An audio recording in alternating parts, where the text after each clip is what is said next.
깊이 있는 시선으로 오늘을 바라보는 뉴스 퍼레이드 문을 열겠습니다. 오늘의 주요 뉴스 보시겠습니다.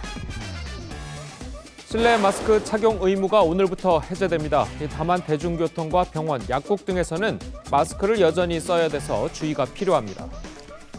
검찰이 이재명 대표에게 내일이나 모레 2차 소환을 통보했지만 이 대표가 불응할 가능성이 높아 보입니다. 검찰은 이 대표에게 구속영장 청구를 검토 중입니다. 김건희 여사의 추가 주가 조작 의혹을 제기한 김의겸 민주당 대변인을 대통령실이 오늘 형사 고발할 방침입니다. 김 대변인은 대통령실의 고발을 환영한다면서 김건희 특검까지 주장하고 나섰습니다. 흑인 운전자가 경찰의 집단 폭행으로 사망한 사건이 미국 사회를 들끓게 하고 있습니다. 3년 전 플로이드 사태를 재현할 조짐을 보이면서 비판 시위가 미 전역으로 확산되고 있습니다. 저희는 잠시 뒤 돌아오겠습니다. 오늘부터 실내에서 마스크를 착용하지 않아도 됩니다. 다만 대중교통과 병원 등에서는 여전히 마스크를 써야 되는데요. 시민들은 지금 어떤 반응을 보이고 있는지 서울역에 나가 있는 취재기자 연결해 보겠습니다. 자, 장혁수 기자, 지금 마스크 벗은 시민들이 많이 보이고 있습니까? 네, 제가 중계를 위해 1시간가량 서울역에 나와 있는데요. 마스크를 벗은 시민은 10명 중 한두 명꼴로 많지는 않은 편입니다. 오늘부터 실내 마스크 착용 의무가 해제됐지만 시민들은 아직까진 조심스러운 분위기입니다. 실내 마스크 착용 의무가 2년 3개월 만에 권고로 바뀌면서 오늘부터는 이곳 서울역 등을 비롯해 대부분 실내에서 마스크를 쓰지 않아도 됩니다. 정부는 코로나19 재유행이 감소세를 보이고 있고 위중증이나 사망자 발생도 우려할 만한 수준은 아니라고 설명했습니다. 다만 일부 시설에서는 여전히 마스크를 착용해야만 합니다. 의료기관과 약국, 요양기관과 같은 감염 취약시설, 그리고 대중교통 등인데요. 예를 들어 서울역사에선 마스크를 벗어도 되지만 열차를 타면 다시 써야 합니다. 이외에도 학원단체 결정에 따라서 교실에서는 마스크를 벗더라도 상당수 학원에선 최소 2주 동안 마스크 착용 의무가 유지됩니다. 기업이나 음식점 등이 실내 마스크를 착용할지 여부를 자체적으로 판단할 수도 있습니다. 착용 의무는 해제됐지만 평소에도 꼭 마스크를 지참하셔서 대중교통 이용 등에 대비하셔야겠습니다.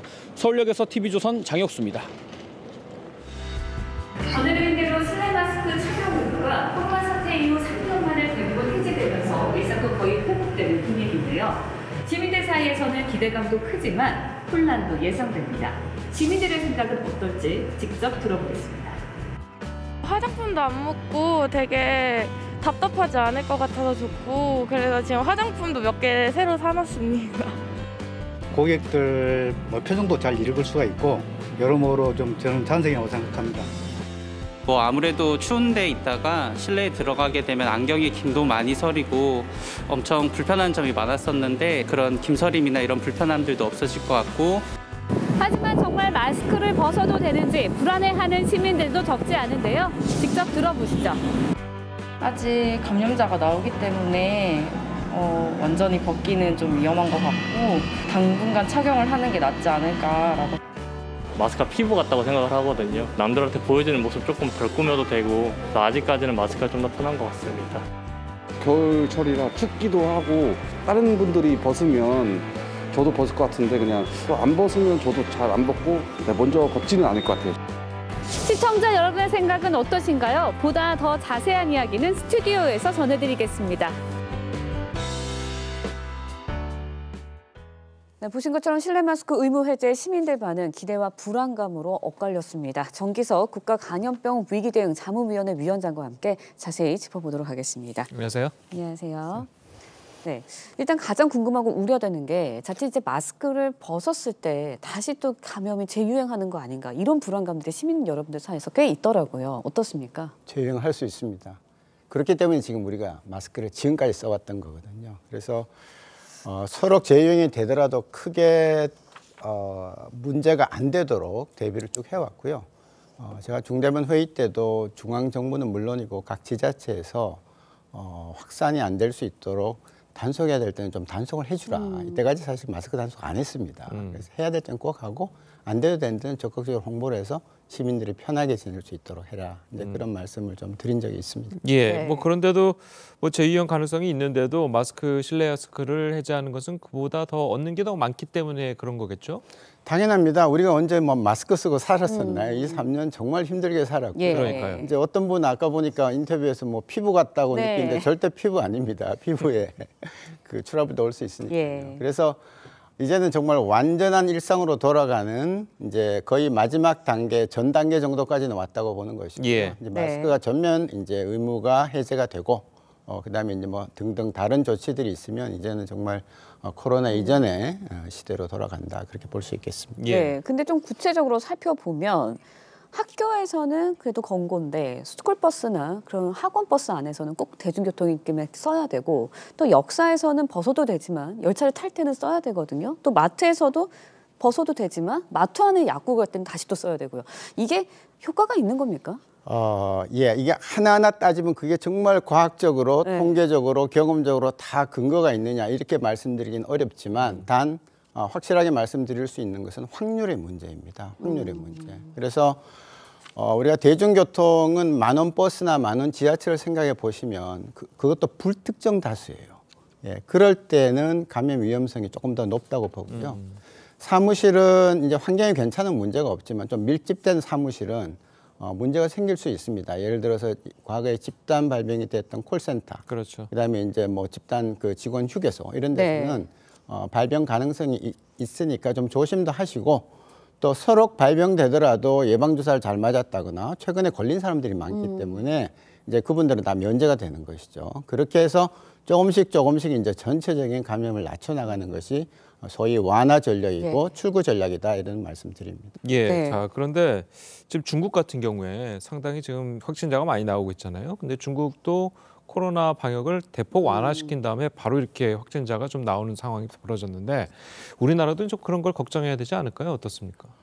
그렇긴 합니다. 그러나 중국은 비행기로 따지면 갑자기 그냥 수직 착륙을 한 셈이고요. 예. 저희는 천천히 연착륙을 계속 준비했고 네. 그 시기가 대개 다 맞물렸기 때문에 즉 정점에서 밑으로 내려간 걸 우리가 확실히 확인을 했고 전체로 면역도 젊은 분들은 뭐 큰 병이 문제가 없다는 거, 나이 든 분들도 웬만큼 면역이 됐다는 거, 면역 상황이라든지 또 날이 지금 한파가 있습니다만 아마 다음 주쯤 지나면 이제 많이 풀릴 겁니다. 그러면 날도 점점 따뜻해지고 하는 그런 여러 가지 상황을 봤을 때 중국과 같이 그렇게 뭐 급작스럽게 환자가 폭발적으로 증가하는 일은 없을 것이다. 그렇게 조심스럽게 예측하고 있습니다. 네, 예. 이건 정말 만약의 질문인데요. 만약에 다시 코로나가 재유행이 되게 된다면 실내 마스크 착용 다시 권고가 아닌 의무로 바뀔 수 있나요? 글쎄요. 개인적으로는 의무화를 다시 추진할 생각은 없습니다. 왜냐하면 이제 우리 선진 국민이고요. 어디서 써야 되고 어디서 안 써도 될지에 대해서 다 아시고 계십니다. 그래서 그걸 굳이 국가가 다 강제를 하고 과태료를 부과하는 그런 불편함보다는 좀 유행이 증가되면 질병청을 비롯해서 방역당국이 계속 여러 가지 사항들을 안내를 드리면서 할 것이고 그러면 스스로 지켜나가는 것. 예, 그런 모습이 선진국가의 모습이 아닌가 그렇게 보고 있습니다. 그럼 뭐 독감이랑 좀 비슷한 대응으로 이제 나갈 것으로 보이는데 백신 같은 거는 그럼 어떻게 되는 건가요? 백신이 문제입니다. 지금 65세 이상의 독감 백신은 80%. 그러니까 10명 중에 8명이 맞았는데요. 그러니까. 예. 지금 60세 이상으로 밑으로 내려가긴 했지만 전체적으로 예방 접종률이 3명 중에 1명입니다. 34%이고 다행히 70세 이상은 뭐 44%, 48% 이렇게 이제 많이 맞았기 때문에 다행인데 지금 대부분의 사망과 중증은 60세 이상에서 나오고 있거든요. 근데 독감으로 사망하는 분이 이렇게 많지가 않아요. 지금 우리나라 독감도 돌고 있는데. 근데 왜 더 심한 코로나19 접종을 이 어르신들이 안 하는지 모르겠습니다. 그래서 70세 이상은 저는 100% 해야 된다고 생각하고요. 예. 당분간은 코로나 그렇습니다. 독감보다 훨씬 독합니다. 네. 60에서 70 사이라도 지금보다는 조금 더 올려야 됩니다. 예, 지금 한 25% 돼 있는데요. 네. 절반 정도는 맞아 주셔야 된다. 그렇게 간곡히 말씀을 드립니다. 그러니까 지금 뭐 그 백신이 뭐 4차, 5차까지 예. 지금 되고 있는데 그럼 앞으로 이제 어떤 식으로 백신을 맞아야 되는 건가요?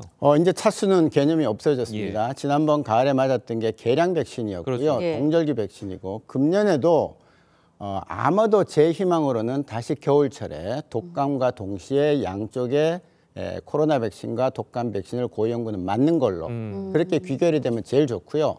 이제 단 하나 예외는 만일 그 다음 변이, 우리가 네. 빠이라고 부릅니다만 그 변이가 뭐 봄이나 여름철에 온다면 거기에 맞는 백신이 나와서 조금 더 다른 백신 정책은 될 수 있으나 아마 앞으로는 연간 한 번 맞는 계절 백신의 형태로 가게 될 것이다. 그렇게 보고 있습니다. 네, 예. 겨울철이 되면 고위험군에서는 접종을 해야 된다라고 말씀을 해주셨는데 그렇다면 20대, 30대, 40대, 50대 이렇게 좀 젊은 층에서는 어떨까요? 그분들은 독감하고 비슷하게 생각하시면 되고요. 실제로 치명률이 굉장히 낮기 때문에 다만 내가 고위험군하고 같이 산다. 또 고위험군을 상대로 어떤 직업적인 행위를 한다. 네. 등등. 이럴 때는 백신을 좀 맞아주시고 젊은 층도 당뇨병도 있고 비만도 요새 많고요. 예. 고혈압도 있고 하기 때문에 만성 기저질환을 갖고 있는 분들은 반드시 맞으셔야 됩니다. 예. 자, 그러면은 지금 또 관심 중 하나가 예. 코로나19에 확진이 되면 7일 정도 이제 자가격리를 좀 하잖아요. 그 부분은 어떻게 되는 겁니까? 뭐 그 의무도 사라지는 겁니까? 예, 이제 그게 개인이 느낄 수 있는 마지막 어떻게 보면 의무적인 조치입니다. 예. 예. 현재로서 과학은 이렇게 얘기하고 있습니다. 제일 최근까지 배양을 해보면 아직까지도 바이러스가 많이 나옵니다. 그러니까 5일만 하고 6일 차에 제가 여기 와서 지금 예. 얘기를 하고 있다 그러면은 한 25% 정도. 음. 그러니까 4명에 1명은 바이러스가 이렇게 나오기 때문에 네. 가까이서 이렇게 인터뷰하시기가 조금 불편할 수가 있습니다. 그래서 이제 아직까지 결단을 못 내리고 있는 거예요. 또 하나는 이제 근로자의 쉴 권리. 예. 코로나 많이 아픕니다. 젊은 예. 사람들 굉장히 심하게 앓는데요. 그렇죠. 아픈데 의무격리가 해제가 되고 나면 그냥 출근해야 되는 것이 우리나라의 그렇죠. 현실 아니겠습니까? 그렇죠. 그래서 이제 그런 부분들 잘 고려를 해서 앞으로 그 관련 정책은 조심스럽게 결정을 해 나가야 된다. 그렇게 보고 있습니다. 네, 코로나 종식이 그렇다면 언제쯤 내려질까 여기에 대해서 관심이 많거든요. 어떻게 보십니까? 지금 이제 세계보건기구가 아마 뭐 오늘이나 내일쯤 이제 어떻게 할 것인가, 예. 전 세계 이제 보건위기에 대해서 할 건데 우리는 우리의 길을 가야 된다고 생각을 합니다. 우리는 우리가 그동안 해왔던 여러 가지 정책과 우리의 지금 현재의 역학 상태, 우리의 면역 상태 이런 것들 보면서 종식이라기보다는 이제 제2의 독감의 형태로 우리가 관리를 하겠습니다. 라고 이제 얘기를 아마 공식적으로 할 수 있는 그런 때가 오리라 생각합니다. 예. 자, 그럼 그때가 되면은 예. 뭐 실내 모든 뭐 병원이라든지 대중교통에서도 실내 마스크 의무가 아닌 권고로 바뀌게 되는 건가요? 어떻습니까? 네, 그렇습니다. 그래서 각자 자기가 위험하다고 생각하면 마스크를 끼는 거고요. 누굴 또 보호해 줘야 되겠다고 생각하면 마스크를 착용하는 것이고 그렇지 않은 경우에는 의무적으로 할 필요가 없을 때가 곧 올 것이다. 그렇게 보고 그 있습니다. 시점은 좀 언제쯤으로 예상하세요? 저는 이번 여름 전에는 그 조치가 취해져야 된다고 보고 있습니다. 예. 예, 알겠습니다.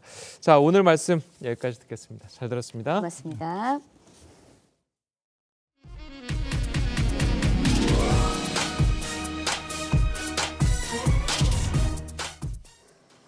어제 저녁 6시쯤 부산 동래구의 교차로에서 60대 여성이 몰던 승용차가 1톤 트럭과 승용차를 잇따라 들이받았습니다. 1톤 트럭이 다시 다른 차량 2대와 충돌하면서 60대 여성 운전자와 화물 운전자 등 5명이 크고 작은 부상을 입었습니다. 경찰은 음주운전 사고는 아닌 것으로 파악됐지만 신호 위반으로 사고가 났을 가능성이 있다며 정확한 사고 원인을 조사 중이라고 했습니다. 민주당 이재명 대표가 지난 토요일 대장동 사업과 위례 신도시 비리 의혹과 관련해 경찰의 피의자 신분으로 출석해 조사를 받았습니다. 이 대표는 준비된 서면 답변을 검찰에 제출한 뒤 사실상 진술 거부권을 행사했습니다. 장동욱 기자의 보도입니다. 검찰 조사를 마친 이재명 더불어민주당 대표가 청사 밖으로 걸어 나옵니다. 역시 수사가 아닌 정치를 하고 있었다는 느낌이 듭니다. 기소를 목표로 조작을 하고 있다는 느낌을. 이 대표는 검찰의 심야 조사 요청을 거부한 뒤 오후 9시부터 2시간가량 진술 조서를 열람한 것으로 전해졌습니다. 이 대표는 검찰 출석 직후 A4 용지 33쪽 분량의 본인 진술서를 제출했는데 검사의 질문에 진술서로 대신하겠다는 답변을 반복한 것으로 알려졌습니다. 검사 앞에서 진술 거부권을 행사한 셈이지만 검찰 수사팀이 미리 출연한 핵심 질문들을 담은 피의자 신문 조서만 200쪽에 달한 것으로 전해졌습니다. 서울중앙지검 반부패 수사 1부와 3부는 오전과 오후로 나눠 위례 신도시와 대장동 개발 특혜 의혹을 차례로 조사했지만 추가 조사 필요성이 있어 이 대표 측에 2차 출석 조사를 요구한 상태입니다. 조사를 마친 이 대표는 취재진 질문엔 말을 아꼈지만 중앙지검 정문 앞에 모인 지지자를 위해 차를 멈추고 인사하기도 했습니다. TV조선 장동우입니다. 검찰은 추가 조사가 필요하다면서 이재명 대표에게 다음 달 초에 다시 출석해 줄 것을 요구한 것으로 파악됐습니다. 네, 이 대표는 조사 직후 검찰이 추가 소환을 위해 시간을 끌었다고 비판했는데요. 이 대표가 2차 조사에 응할 가능성은 낮다는 관측이 나오고 있습니다. 권형석 기자의 보도입니다. 1차 조사를 마친 이재명 더불어민주당 대표는 검찰이 의도적으로 조사를 지연시켰다는 취지의 불만을 드러냈습니다. 추가 소환을 하기 위해서 시간을 끌고 했던 질문도 하고 수사팀은 이와 관련해 조사를 지연한 사실이 전혀 없다며 장기간 진행된 사업의 비리 의혹 사건이라 조사 범위와 분량이 상당히 많고 최종 결재권자에게 보고되고 결재된 자료를 토대로 상세히 조사를 진행한 것이라고 반박했습니다. 검찰은 이 대표가 제출한 진술서 안에 뇌물을 받은 혐의로 구속 기소된 최측근 정진상 전 정책실장과 김용 전 민주연구원 부원장에 대한 설명이 없는 점을 들어 추가 조사가 불가피하다는 입장입니다. 검찰은 이 대표 측에 내달 초 2차 조사를 위한 출석 가능 일자를 여러 개 제시한 뒤 출석할 때까지 계속 요청할 방침입니다.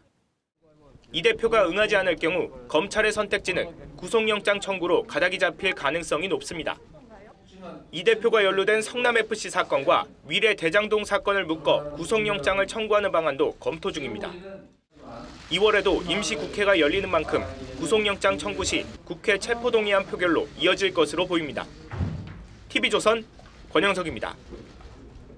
전해드린 대로 검찰은 이재명 대표가 추가 소환에 계속 불응할 경우에 구속영장을 청구할 것으로 보입니다. 네, 관련 내용 정혁진 변호사, 조대신 변호사와 함께 자세히 짚어보도록 하겠습니다. 안녕하세요. 안녕하세요. 안녕하십니까. 자, 이재명 대표가 이번에도 진술서만 제출하고 검찰에는 뭐 진술서를 가름한다, 뭐 이 정도로만 답변한 것으로 보여요. 이건 굉장히 부적절하죠. 제가 그거 이제 페이스북에 올리셨더라고요. 그래서 봤는데 말이 33페이지, 앞뒤 빼면은 뭐 한 30페이지도 안 될 것 같고요. 그 다음에 한 장에 보니까 한 10몇 줄밖에 없어요. 한 페이지에. 그러니까 일반 논문으로 치면 일반 논문 기준으로 하면은 저게 33페이지라고 해도 제가 봤을 때 글자 수로 치면은 일반 논문으로 치면 10페이지도 안 될 것 같고요.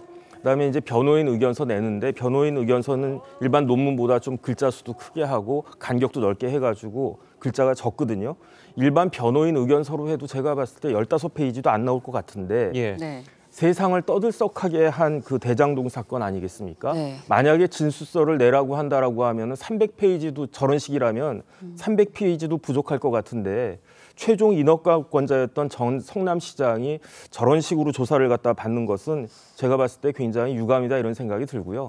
저렇게 할 거면 차라리 그냥 그 조국 전 장관처럼 그냥 진술 거부권 행사한다 이런 진술서 내지 말고 그런 것이 오히려 더 떳떳하지 않았을까 하는 생각이 듭니다. 네, 검찰에 이제 진술 서면으로 된 진술서를 제출한 것이 부적절하다는 말씀을 해주셨는데 이례적인 부분이 이재명 대표가 자신의 SNS를 통해서 진술서를 공개했다는 거거든요.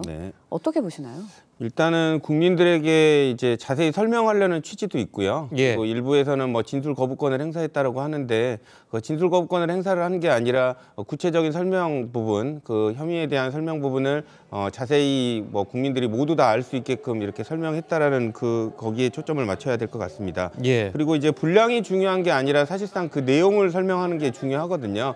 국민들이 어떤 부분을 궁금해하는지에 관련돼서 뭐 이재명 대표도 잘 알고 있기 때문에 그런 부분들 언론에서 나온 의혹 부분들도 이제 설명을 다 같이 함께 한 걸로 보이고요. 무엇보다도 아까 말씀드렸던 대로 묵비권 행사가 아니라는 그런 부분에 대한 강한 그 액션이라고 보시면 될 것 같습니다. 자, 그렇다면 그 말씀하신 것처럼 묵비권 행사가 아니라는 강한 액션이다라고 했는데 묵비권과 이것과는 차이가 많이 있습니까? 큰 차이가 제가 봤을 때는 없어 보여요. 지금 조 변호사님이 국민들의 의혹을 해소하기 위해서 그 저러한 그 진술서를 제출한 것이다라고 말씀을 하셨는데 제가 읽어봤더니 오히려 더 의혹이 더 모락모락 피어나온 것이 아닌가. 그런데 이런 식으로 대응하는 것은요. 검찰 입장에서는 전혀 나쁜 게 아니거든요. 왜냐하면 피의자가 할 말이 없다는 거다. 왜냐하면 이거는 형사 재판을 전제로 하는 거 아니겠습니까? 형사 재판에 있어서 누가 이 그 유무죄를 갖다가 그 결정을 갖다가 하느냐? 그거는 지지자들이 하는 것도 아니고 반대하는 사람들이 하는 것도 아니고 판사가 하는 거라고요, 재판부가. 그런데 이런 식으로 할 말이 없다라는 식의 그 태도를 취하고 하는 것은 아, 뭔가가 있구나. 오히려 그런 강한 심증을 갖다가 재판부한테 주는 것이기 때문에 제가 봤을 때는 이 대표나 아니면 이 대표 변호인 측에서 잘못된 전략을 형사재판과 관련된 잘못된 전략을 취하고 있는 것이다. 저는 개인적으로는 그렇게 판단이 됩니다. 네, 잘못된 전략이라고 말씀하셨는데 검찰이 이제 내일이나 모레 추가 소환 조사가 필요하다는 입장이라고 전해지고 있습니다. 결국은 조사가 미흡했다는 점 아닐까 싶은데 어떻게 보세요? 일단 검찰은 다 물어보지 못했다라는 입장입니다. 그 이재명 대표가 그 답변에 관련돼서 되게 신중한 모습을 보이고 있고 그런 신중한 모습이 어떻게 보면 검찰 측에서는 좀 답답하게 느껴질 수도 있었을 것 같은데요. 이재명 대표에게는 뭐 지금 검찰도 중요하지만 사실상 재판의 과정이 더 중요하기 때문에 검찰은 이제 결론을 정해놓고 진행을 한다라는 입장이기 때문에 이런 부분들에 대해서 소위 검찰의 전략에 말려들지 않도록 답변을 신중하게 한 것이라고 보면 될 것 같고요. 자세한 내용은 재판에서 어차피 재판으로 넘겨질 것이기 때문에 재판에서 구체적이고 자세한 답변을 하겠다 이런 취지로 저희는 읽히고 있습니다. 예. 자, 그리고 뭐 진술서를 보면 이 대표가 혐의에 대해서는 전부 다 이제 부인을 하는 그런 모양새였거든요. 네. 배임 부분에 있어서는 좀 어떻게 되는 겁니까? 제가 개인적으로 생각을 하면요. 아무리 이 대표가 부인을 해도 제가 봤을 때는 이미 언론에 나와 있는 것만으로도 배임죄는 입증이 됐다라는 생각이 들어요. 개인적으로는. 왜냐하면 결제 서류들이 이미 굉장히 많고요. 뭐 10몇 건 결제했다라고 그 언론에 나왔거든요. 제가 그 결제 서류를 직접 보지는 못했고 일부만 이제 인터넷에 나와 있는 거 봤는데 거기 이재명 정신상 사인 들어있지 않았습니까? 그다음에 가장 중요한 것은 공범들이 자백을 하고 있는데 아무리 본인이 부인을 한다고 해도 제3자적인 입장에서 보면은 같이 범죄를 저지른 사람이 저 사람도 나랑 같이 했다 이렇게 이야기했는데 무혐의라고 볼 수가 있겠습니까?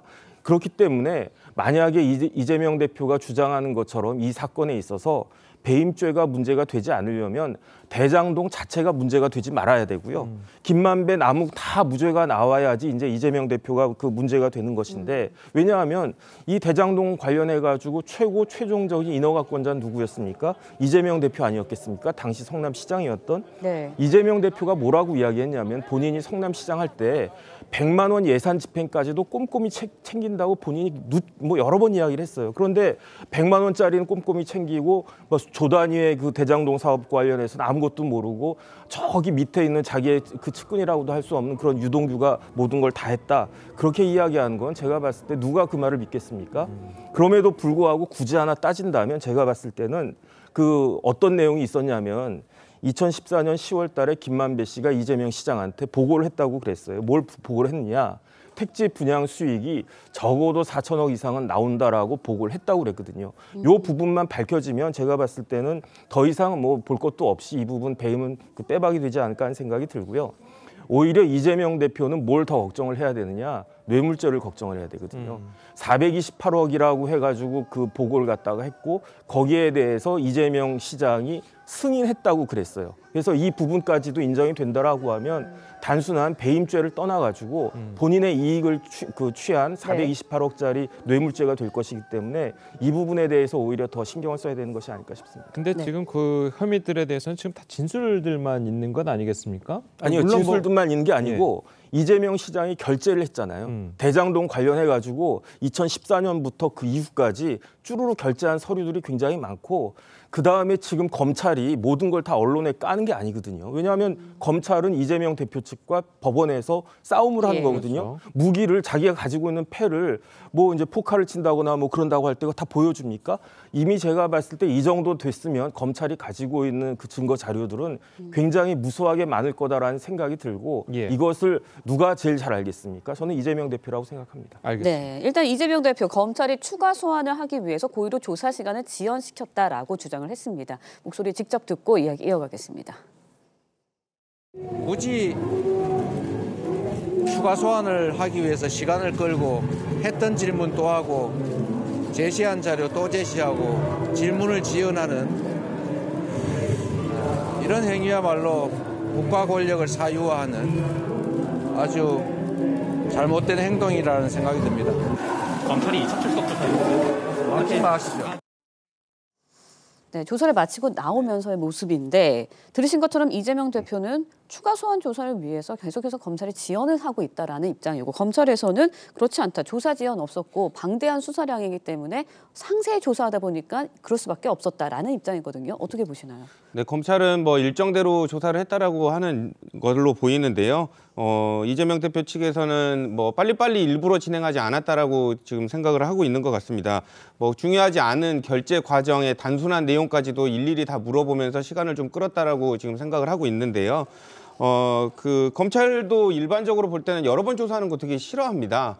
그런데 굳이 여러 번 조사를 하겠다라는 의사를 표명을 하고 있다는 것도 조금 의혹적인 부분이 있는 것 같고요.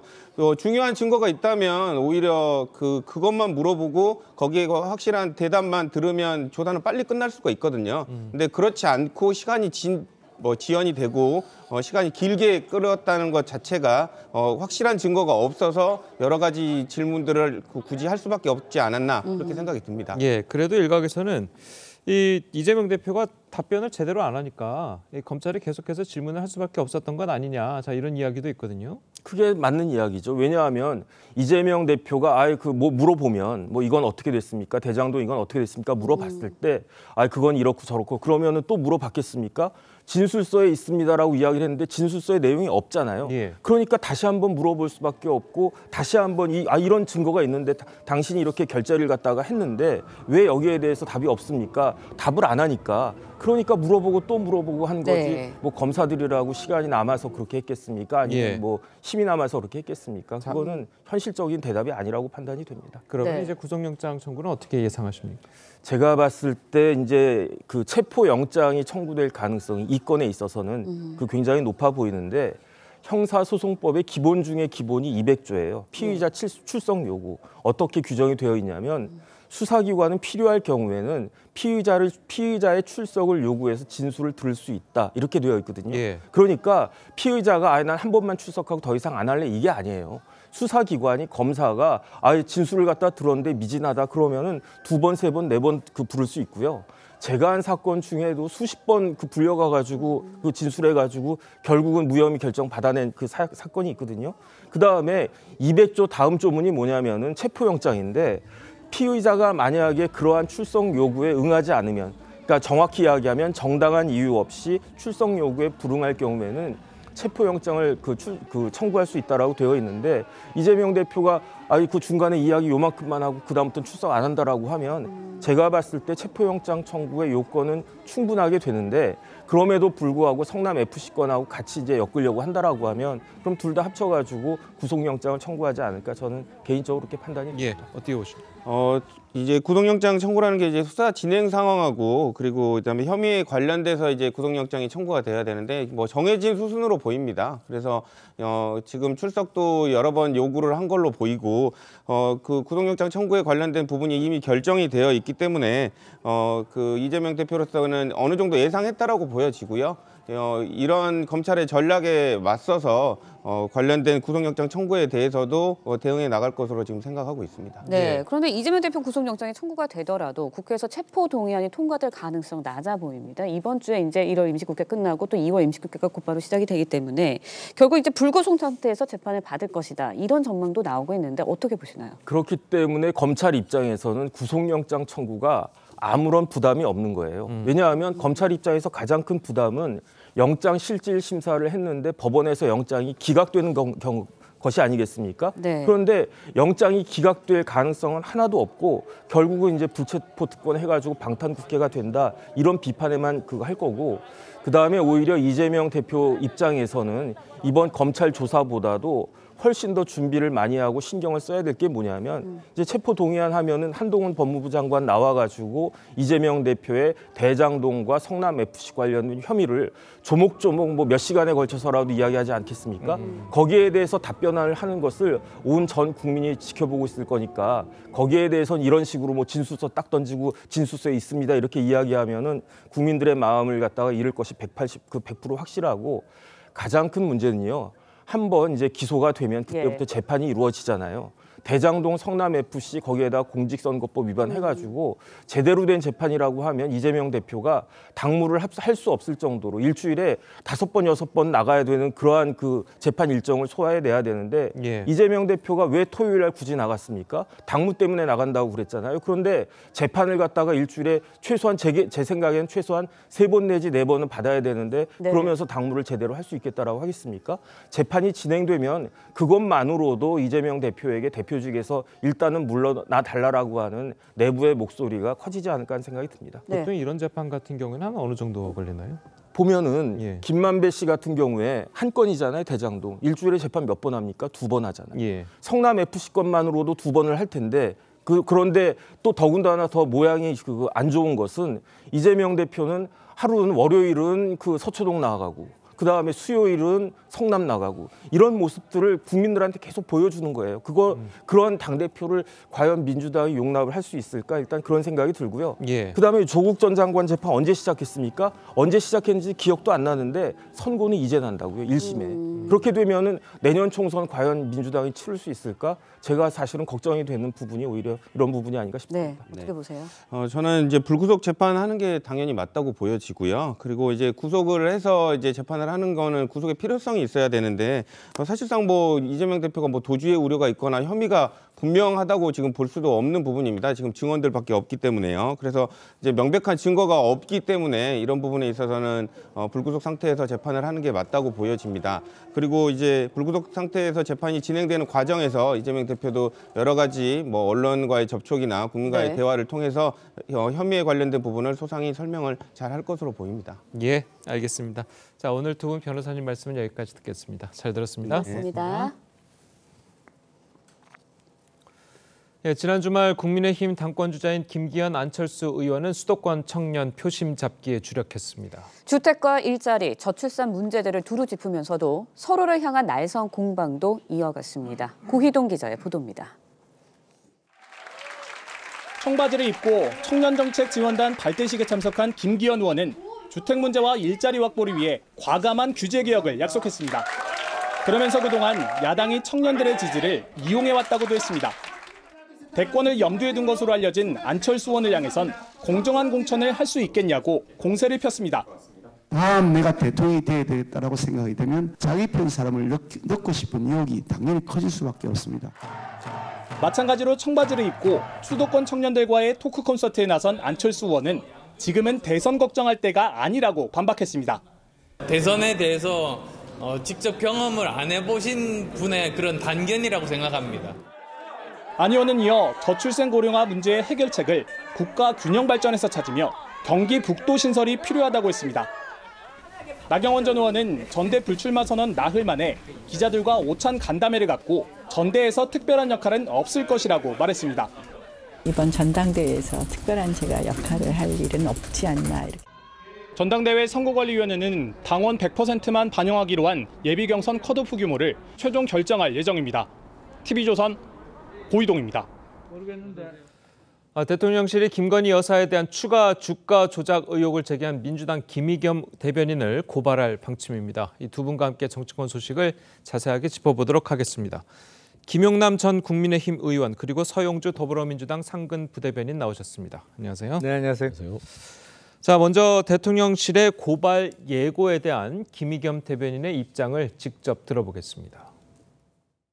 저는 도이치모터스에 이어 또 다른 작전주 우리기술까지도 김건희 여사가 손을 댔을 가능성을 추가로 제시했습니다.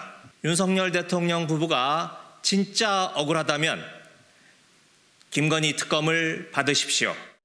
야당 탄압이라고 저는 생각하지 않습니다. 오히려 저는 잘 됐다, 좋은 기회다. 저는 오히려 용산에서 저를 고발해서 이 문제가 수사와 재판을 통해서 명료하게 진실에 부합되게 밝혀지기를 원합니다. 그래서 이번 고발 두 손 들어 환영하는 바입니다. 자, 김의겸 대변인은 앞서서 이제 서면 브리핑을 통해서 그동안 이야기가 됐던 도이치모터스가 아닌 우리기술이라는 작전주를 또 이야기를 했습니다. 자, 이 부분에 대해서 이제 대통령실이 고발을 예고를 했는데 좀 어떻게 보셨습니까? 우선 그 메신저가 김의겸 대변인이라는 사실 자체로 그 주장의 신빙성이 좀 떨어지는 거 아닌가 싶습니다. 예. 사실은 김의겸 의원이 더불어민주당의 대변인을 아직까지 하고 있다는 사실 자체로 민주당이 지금 상식과 어떤 법치라는 측면에서는 정상적으로 운영되지 않고 있는 상황이다 이렇게 볼 수가 있는데요. 김의겸 의원은 앞서 허위사실 주장을 많이 했습니다. 그게 명백한 허위로 드러난 적도 이미 많이 있습니다. 예를 들어서 뭐 대통령이 청담동에서 한동훈 장관이나 뭐 대형 로펌의 변호사들 수십 명하고 술자리를 했다. 이거 명백히 허위로 드러났죠. 예. 그리고 주한 EU 대사의 발언을 마음대로 조작해서 언론에 공표했다가 이거는 본인이 사실과 다른 얘기를 한 거를 인정하고 사과까지 했습니다. 그럼에도 불구하고 아직 대변인을 하면서 글쎄 본인이 이런 주장을 하려면 어떤 근거가 있는지 제시를 했어야 되는데 오히려 적반하장식으로 나를 고발해서 그러면 특검을 가자.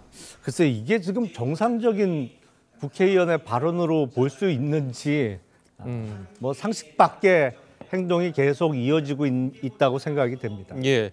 자, 그 서영주 부대변인께서 이제 보시기에 김의겸 대변인이 어쨌든 제기한 그 의혹이 어느 정도 타당성이라든지 아니면 뭐 증거를 가지고 김의겸 대변인이 의혹을 제기한 걸로 보이십니까? 어떻습니까? 그렇죠. 이번 건은 이제 도이치모터 주가 조작 재판이 진행이 되는 상황에서 당시 지금 도이치모터 주가 조작을 담당하는 검찰의 공판 검사가 말하자면 재판부에서 얘기를 한 건 도이치모터 주가 조작과 우리 기술이라는 새로운 그 계좌에 김건희 여사와 그 윤석열 대통령 장모인 최은순 씨의 계좌가 관련이 돼 있다라는 것을 재판부에 제기한 내용을 그 내용을 가지고 얘기를 한 것이에요. 예. 지금 대통령실에서 발끈한 이유는 그겁니다. 그러니까 이제 허위 사실이다. 그래서 저는 공판 검사가 재판부에 이 설명한 거를 허위 사실이라고 얘기하면 큰일인데 봤더니 무엇인가 봤더니 그겁니다. 그 좌천시켰다. 그 공판검사 2명을 좌천시켰다. 이게 허위 사실이라고 하면서 전체 내용을 덮어버리려고 하는 거예요. 그러니까 메신저를 흔들려고 하는 겁니다. 메시지가 중요하죠. 그러니까 김의겸 의원 같은 경우는 이런 얘기죠. 좋습니다. 이런 부분이 허위라면 과연 지금 도이치모터 주가 조작 사건에 있어서 왜 김건희 여사는 수사를 받지 않고 있는지 그리고 그 재판에서 공판 검사들이 재판부에 얘기한 것들이 오롯이 있음에도 왜 검찰은 수사하지 않는지 이 부분이 허위라면 특검으로 가자 이 주장이거든요. 이게 좀 상식적인데 굳이 이거를 가지고 왜 대통령실은 고발에 나섰을까요? 제가 봐서는 김의겸 의원 자체를 그냥 좌천이라는 그 자체가 논박이 있을 수 있잖아요.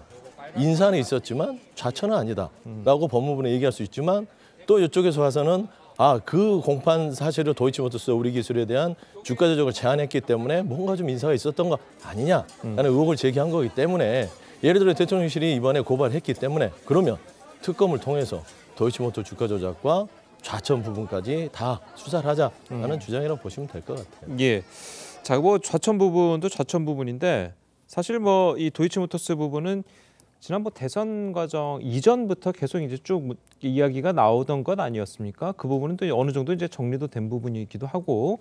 자, 그런데도 이렇게 민주당이 계속 이 부분을 들고 나오는 이유는 어디 있다고 보십니까? 지금 이재명 대표에 대한 사법 리스크가 점점 커지고 있죠. 사실은 법률적으로만 보면 이재명 대표가 점점 궁지에 몰리고 있는 게 사실입니다. 이제 그거에 대해서 이재명 대표가 어떤 법률적인 해법으로 본인이 받고 있는 혐의에 대한 해명을 하거나 아니면 그걸 풀어나갈 방법은 없으니까 이걸 정치적으로 다른 의도로 오히려 김건희 여사에 대한 혐의를 공격의 수단으로 이용하는 것이 아닌가 싶어요. 그래서 뭐 좀 속된 표현입니다만 일종의 물귀신 작전을 쓰면서 이재명 대표에 대한 사법적인 의혹이 쏟아질 때마다 김건희 여사에 대한 다른 의혹을 제기하면서 이렇게 같이 묶는 전술을 쓰는 것이 아닌가 싶습니다. 예, 그러면은 이제 그 민주당이 제기하는 의혹에 대해서 그 의혹의 타당성이 있다고 보십니까? 글쎄요, 도이치모터스 사건만 해도 그러니까 정권이 바뀌기 전에 문재인 정부 시절에 한 1년 정도 수사를 했어요. 예. 그때는 그 검찰총장을 하다가 윤석열 당시 검찰총장이 사퇴를 하고 검찰에 있지도 않을 때입니다. 예. 그러니까 2021년 4월에 그만뒀으니까 예. 그 대선 때까지 1년의 시간이 있었거든요. 물론 대선 이후에도 취임 때까지 2달이 더 있었습니다만 1년 넘게 그야말로 야당의 대선 후보도 아닌 잠재적인 후보의 시절에 당시 여당인 민주당 정권 하에서 1년 넘도록 수사를 했거든요. 예. 그 정말로 민주당의 주장처럼 어떤 결정적인 의혹이나 증거가 있었다면 왜 그때 기소가 안 되겠습니까? 이게 이제 다 지나간 일을 마치 고장난 레코드처럼 계속 반복하고 있는데 이 히틀러 시절에 그 선전부 장관을 했던 괴벨스가 한 말이 있습니다.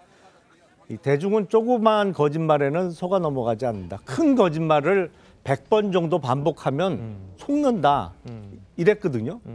그 전술을 쓰고 있는 것이 아닌가 싶습니다. 알겠습니다. 자, 그리고 대통령실이 이제 이야기한 것 중 하나가 김의겸 대변인 같은 경우는 예전에 이제 청담동 술자리 관련 의혹을 이제 제기했을 때도 관련 의혹이 이제 사실이 아닌 걸로 판명이 났는데도 거기에 대한 책임 있는 조치를 하지 않았다는 점을 지적을 하고 있습니다. 자, 이렇게 조치를 하지 않고 또 새로운 의혹을 제시하는 것이 과연 맞는 것인가라고 하는 그 지적들도 있을 수 있거든요. 그러니까 앞서 얘기했듯이 지금 대통령실은 뭐가 뜨거운 거예요. 아차, 뜨겁다. 이 도이치모터 주가 조작은 뭐 그전에 수사를 했건 안 했건 그건 중요하지 않습니다. 공판 과정에서 도이치모터 주가 조작을 했던 그 사람들의 지금 범죄 혐의로 지금 재판받고 있는 사람, 그 재판 과정에서 김건희 여사의 혐의들이 드러나고 있음에도 불구하고 왜 검찰이 수사에 착수하지 않느냐, 이거거든요. 이거는 너무 상식적입니다. 이걸 수사하지 않으면 윤석열 정부가 정말 공정하게 검찰 권력을 사용하느냐라는 부분에서는 국민들이 굉장히 의구심을 가지고 볼 수밖에 없어요. 그런데 이런 부분에서 뭔가 뜨겁다 보니까 김의겸 의원이란 자체의 메신저를 흔들려는 거예요. 지금 오로하게 이 논평에 대해서 사실관계가 다르면 허위사실을 고발하면 됩니다. 그런데 또 이거를 또 청담동을 갖다가 끄집어서 드려요. 당시 청담동까지 길게 얘기할 것도 없이요. 이 의원들이 국감장에서 얘기를 할 때 물론 옳은 얘기를 해야 됩니다. 하지만 틀린 얘기를 할 때도 있습니다. 그리고 나서 뭐 유감 표명을 하든지 하죠. 예를 들어 예전에 경기도시 국감 때 이재명 대표에게 당시 지사에게 김용판 의원이 어떻게 했습니까? 철진한 그 조폭의 그 페이스북 그 사진을 보고 돈다발 사진을 보고 조폭한테 돈 받았다고 제의했다가 나중에 8시간 만에 허위로 밝혀졌잖아요. 그리고 그러면 그 김용판 의원은 의정활동을 중단해야 됩니까? 그 사람이 하는 말은 앞으로 계속 거짓입니까? 그거는 그걸로 끝내야 되고 지금 중요한 건 도이치모터 주가 조작의 공판검사들이 제기한 이런 증거들이 확실함에도 왜 대한민국 검찰은 이재명 대표와 민주당 인사들만 수사를 하고 김건희 여사에 대한 수사는 왜 아예 시작조차 하지 않거나 피하는지 여기에 대해서 답하라. 그런 이야기죠. 이 질문에 대해서는 어떻게 생각하십니까? 왜 그 지금 공판 과정에서 어떤 혐의점이 드러난 게 있습니까? 아니면 있다면 왜 지금 검찰은 거기에 대해 수사를 하지 않는 겁니까? 앞서 말씀드린 대로 그 부분에 대해서는 문재인 정부 시절에 1년 넘도록 수사를 했고요. 소위 도이치모터스 주가 조작 사건에 이미 기소가 돼서 재판받고 있는 사람들이 그 계좌 중에 활용한 계좌가 김건희 여사 명의의 계좌가 있는 건 사실입니다. 그런데 그 부분에 대해서는 대선 때도 공방이 오고 갔고 해명을 했거든요. 그러니까 주식을 잘한다고 해서 맡겼고 오히려 손해를 봐서 나중에 걷어들였다. 돈을 다시 돌려받았다는 해명을 했고 수사 개시가 안 됐다는 것은 전혀 사실과 다른 주장을 거듭하고 있는 겁니다. 민주당이. 그때 문재인 정부에서 그 부분에 대해서 분명히 수사를 했어요. 그래서 그 추가 기소된 공범도 있습니다. 근데 수사를 전혀 시작도 안 했다? 그건 명백히 사실이 아니죠. 알겠습니다. 그렇게 따지면 문재인 정부 때 수사를 충분히 했는데 또 이거를 뭐 또 하냐 이런 논리는 그러면 이재명 대표에 대한 수사들은 문재인 정부 때 시작된 거라고 누누이 얘기를 하잖아요. 한동훈 법무장관도 이건 우리가 기획하고 표적 수사가 아니라 문재인 정부 때 했던 수사다. 당시 성남FC 같은 것도 불송치가 결정이 됐던 부분들이 있고 대장동 사건도 50억 클럽으로 해서 쭉 진행되다가 왜 이재명 대표로 오죠? 그다음에 쌍방울도 그렇습니다. 그러니까 이재명 대표가 가지고 있던 수사들이 문재인 정부에 있었다고 해서 그러면 그런 흐름이라면 지금 수사를 하면 안 되죠. 그런 형평성입니다. 그러니까 김건희 여사도 설령 문재인 정부 때 했다 하더라도 공판 과정에서 그 계좌가 존재하고 그 부분이 범죄 혐의가 있다면 압수수색이라도 한번 했습니까? 소환조사라도 한번 했습니까?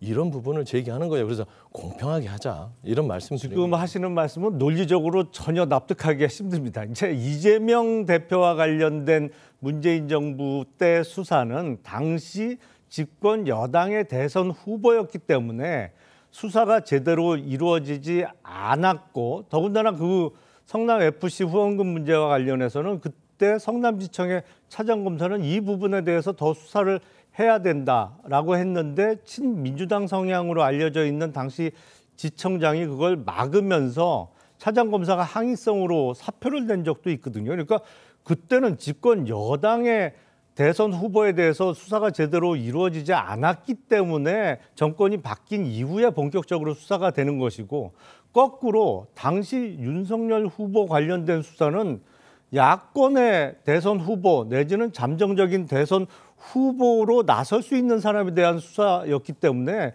문재인 정부에서 조그마한 증거만 있어도 충분히 수사를 하고 더 열심히 할 수밖에 없는 상황이었다는 것인데 그걸 논리적으로 이렇게 앞뒤 안 맞는 말씀을 하시면 안 되죠. 이제 상대의 말에 앞뒤가 안 맞다고 하니까 반박을 좀 해야 될 것 같아요. 그러니까 이제 논리적으로 그렇게도 주장하실 수 있지만 그러면 김건희 여사는 당시에 야권 대선 후보 주자의 말하자면 배우자가 될 후보군에 있었습니다.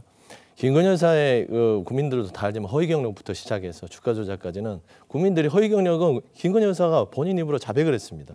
제가 허위 경력 돋보이려고 했다. 근데 그 부분에서 정권이 바뀌자마자 어떻게 됐습니까? 검찰에서 서면으로만 조사하고 끝냈어요.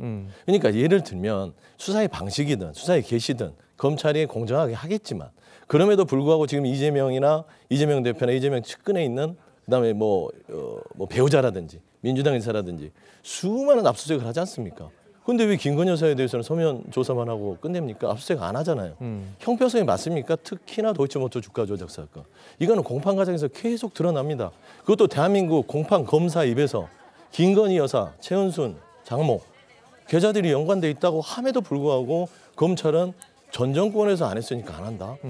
이거는 좀 아닌 것 같아요. 저는 그런 말씀을 드리는 겁니다. 그럼. 지금 검찰이 전 정권에서 안 했으니까 안 한다는 뭐 그런 얘기는 아니잖아요. 전혀 아니죠. 사실은 사실과 다른 말씀하시는 거죠. 예, 알겠습니다. 뭐 다음 이야기로 계속해서 넘어가도록 하겠습니다.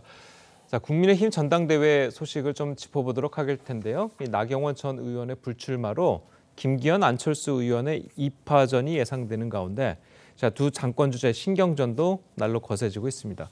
자, 지난 주말 행보를 먼저 영상으로 보시고 오시겠습니다.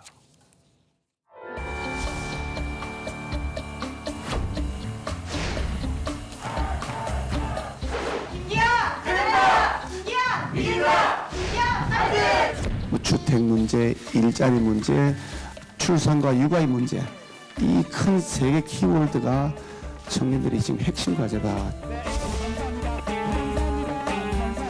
안철수 의원님이 사진을 봤는데 구멍난 양말. 제가 양말 검은색과 하얀색 두 가지를 준비를 했어요. 제가 보통 그래서 모으고 모아서 1,500억 기부했습니다.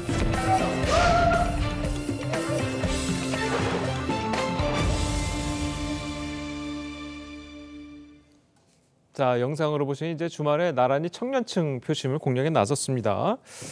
자, 2030 당원이 이제 국민의힘이 17.2% 상당히 많아요. 상당히 많은데 자, 이 표심이 과연 어디로 갈까도 관심이거든요.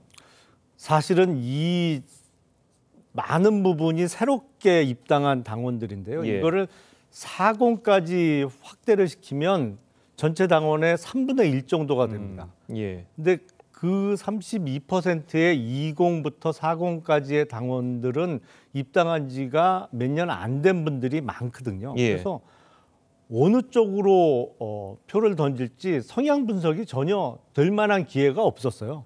그러니까 알 수 없다가 정답 아닌가 싶습니다. 2030, 뭐 넓게 잡아서 40세대까지의 표심은 이번 전당대회를 통해서 드러나는 첫 무대가 될 것 같습니다. 예.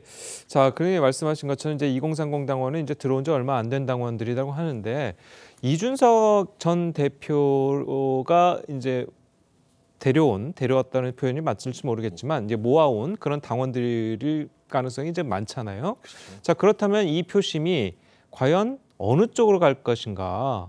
자, 이건 어떻게 보십니까? 뭐 이제 예측이긴 하지만 전반적으로 저는 이제 이런 걸 봅니다. 그러니까 김기현, 안철수 이제 양강구도로 가는 구조까지는 용산에서 만들어 놨어요. 예. 솔직히 말씀드리면 좀 무리수를 둬서 만들어 놨다라고 봤을 땐 정말 이 당원 100% 내에 과연 윤석열 대통령을 적극 지지하는 층만 있을 것인가? 그게 이제 아무도 모르는 거지 않습니까? 그걸 우리가 이제 세대로 나눠서 2040이라고 얘기를 하시는 것 같은데 예. 저는 조금 이제 정치에 좀 히스토리를 돌이켜 봤어요. 왜 나경원 의원이 그만뒀을 때 안철수 의원이 이렇게 흐름이 급격히 상승했을까? 그리고 지금 상존에 있는 거는 유승민 전 대표가 있습니다. 예. 안철수 의원이 있죠. 그런데 이 인연을 보세요. 바른미래당이 있습니다. 당시에 젊은 보수층들이 모여서 만든 개혁의 보수라고 해서 바른미래당을 같이 했었죠. 그렇죠. 이준석, 안철수, 유승민.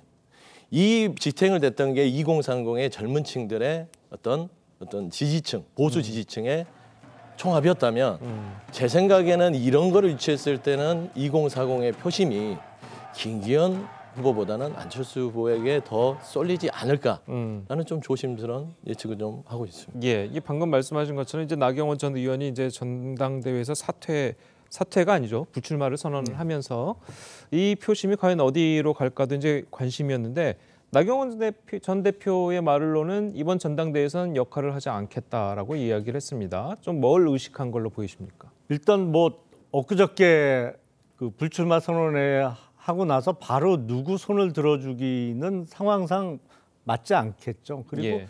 이번 그 국민의힘 전당대회는 결선 투표제를 도입했기 때문에 3월 8일 날 1차 투표에서 과반을 넘기는 후보가 없으면 3월 12일 날 결선을 해야 됩니다. 그렇죠. 1, 2등이. 예. 그래서 아마도 예상해 보면 나경원 전 의원의 경우에는 3월 8일 1차 투표 결과가 나올 때까지는 어떤 공식적인 어느 편에 쓰는 것 같은 제스처는 전혀 보이지 않을 가능성이 높아 보입니다. 예. 다만 1차 투표를 끝내고 나서 결선이 이루어진다고 하면 한 4일 정도의 이제 시간이 있는데요. 그 3월 12일 결선 투표까지는 누구 쪽으로 조금 기우는구나 이런 모습을 연출할 수도 있겠죠. 근데 정치권에서 뭐 흔히 하는 우스갯소리입니다만 이기는 편이 내 편이라는 얘기가 있지 않습니까? 아무래도 1차 투표 결과를 좀 보지 않을까 싶습니다. 유승민 전 의원은 어떻게 선택하실 걸로 보십니까? 지금 나경원 전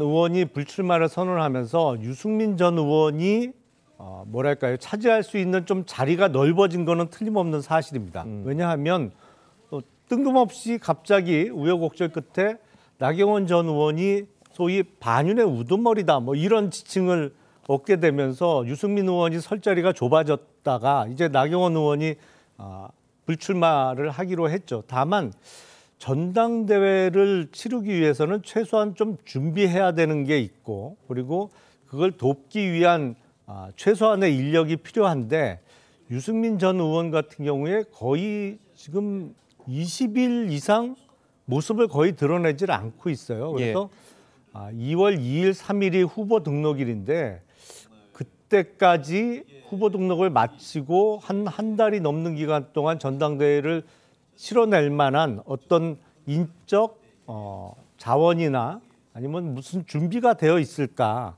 조금 그런 측면에서는 유승민 전 의원도 불출마 가능성이 좀 높지 않나 이렇게 생각이 듭니다. 예, 알겠습니다. 자, 오늘 두 분 말씀은 여기까지 듣겠습니다. 잘 들었습니다. 고맙습니다.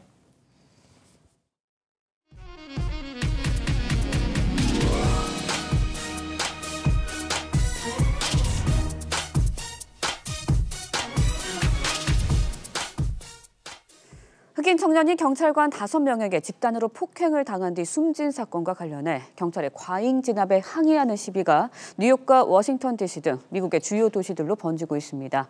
수백 명이 거리로 쏟아져 나와 일부 도로가 통제되기도 했고 경찰차 유리를 부수는 과격 시위도 벌어졌습니다. 황정민 기자의 보도입니다. 한 남성이 경찰차에 뛰어올라 앞유리를 짓밟습니다. 운전석에 타고 있던 경찰관이 결국 차에서 내렸지만 제지하지는 못합니다. 29살 흑인 청년 타이어 니콜스가 경찰 5명에게 집단 폭행을 당한 뒤 숨진 사건에 항의하는 겁니다. 경찰들의 구타 영상이 공개되자 과잉 진압은 테러 행위라는 규탄 시위가 10개 이상 도시로 번졌습니다.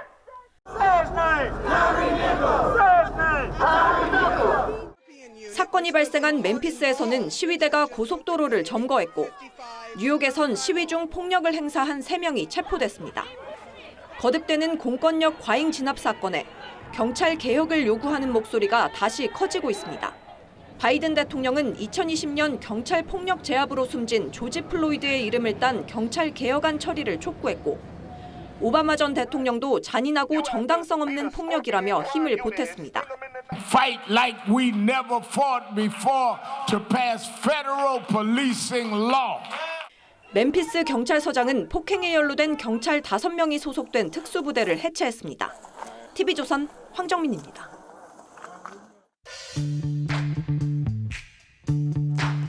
네, 렌즈에 담긴 그 순간 그 의미를 짚어보는 시간이죠. 사진 기자가 선택한 아침의 한 장입니다. 오늘은 조선일보 사진부 오종찬 기자와 함께합니다. 안녕하세요. 오늘 아침에 볼 사진 어떤 건가요? 서울의 한 구축 아파트가 리모델링 공사를 시작하면서 철제 구조물을 설치하고 있는 모습입니다. 우리나라 국민 절반 이상이 아파트에 살고 있을 정도로 대표적인 주거 형태가 아파트인데요. 이 아파트가 사라지고 다시 태어나는 모습들을 렌즈에 담았습니다. 서울 시내의 한 낡은 아파트 외벽에 철제 구조물이 설치되고 있습니다. 지어진 지 50년이 다 돼가는 아파트가 주민 이주를 마치고 리모델링을 시작한 건데요. 구조물과 가림막 설치가 끝나면 아파트 뼈대와 내력벽만 남기고 완전히 새 옷으로 갈아입을 예정입니다. 네, 사진들을 보니 이색적인 장면인데 오래된 아파트를 부수고 새로 짓는 재건축과는 어떤 점이 다른 건가요? 네, 보통 오래된 구축 아파트 주민들은 기왕이면 큰 이익을 남길 수 있는 재건축을 선호하는데요. 지금 보시는 사진처럼 저층 아파트 단지는 사업성이 높아서 재건축이 비교적 빠르게 진행됩니다. 그런데 지어진 아파트의 용적률이 높은 경우에는 사업성이 없어서 재건축 대신에 리모델링을 선택하기도 합니다. 우리나라 아파트 역사가 오래된 만큼 재건축이나 리모델링은 최대의 관심사일 수밖에 없는데요. 하지만 주민 수백 명의 뜻을 하나로 모으는 게 쉬운 일은 아닙니다. 리모델링 사업 추진에만 20년 넘게 걸린 아파트도 있는 것처럼 아파트마다 참 많은 사연들을 가지고 있습니다. 네, 아파트가 유독 많은 우리나라만의 독특한 문화인 것 같기도 하네요. 지금까지 아침의 한 장이었습니다. 네, 월요일 아침 출근길 공기가 한결 부드러워졌습니다. 현재 서울 기온 영하 4.3도로 어제 아침보다 4도가량 높게 출발하고 있고요. 낮에는 예년 수준인 3도까지 올라서 영상권을 보이겠습니다. 다만 출근길 현재 여전히 곳곳으로 살얼음이나 빙판길이 생긴 곳이 있으니까요. 교통 안전에 유의하시는 것이 좋겠습니다. 강추위가 주춤하면서 먼지 걱정하시는 분들 많으시죠? 다행히 미세먼지 농도 보통 수준 보이겠고요. 전국 하늘 대체로 맑게 드러나겠습니다. 다만 동해안과 영남을 중심으로는 건조함이 날로 심해지고 있고요. 바람도 강해서 불조심하시는 것이 좋겠습니다. 오늘 낮 최고 기온 서울 3도, 대전 5도, 부산은 7도로 어제와 비슷하거나 조금 낮겠습니다. 이번 주 대체로 맑은 날들이 많겠지만 내일 오후부터 모레 새벽 사이에는 경기 북부와 강원 지역에 눈이나 비가 조금 내리겠고요. 서울 등 수도권에도 눈이 살짝 날리겠습니다. 앞으로 강추위는 없겠지만 이맘때 겨울 날씨가 이어지겠습니다. 날씨였습니다. 월요일 아침 뉴스 퍼레이드는 여기서 마치겠습니다. 네, 저희는 내일 아침 7시 30분에 다시 찾아뵙겠습니다. 시청해주신 여러분 고맙습니다.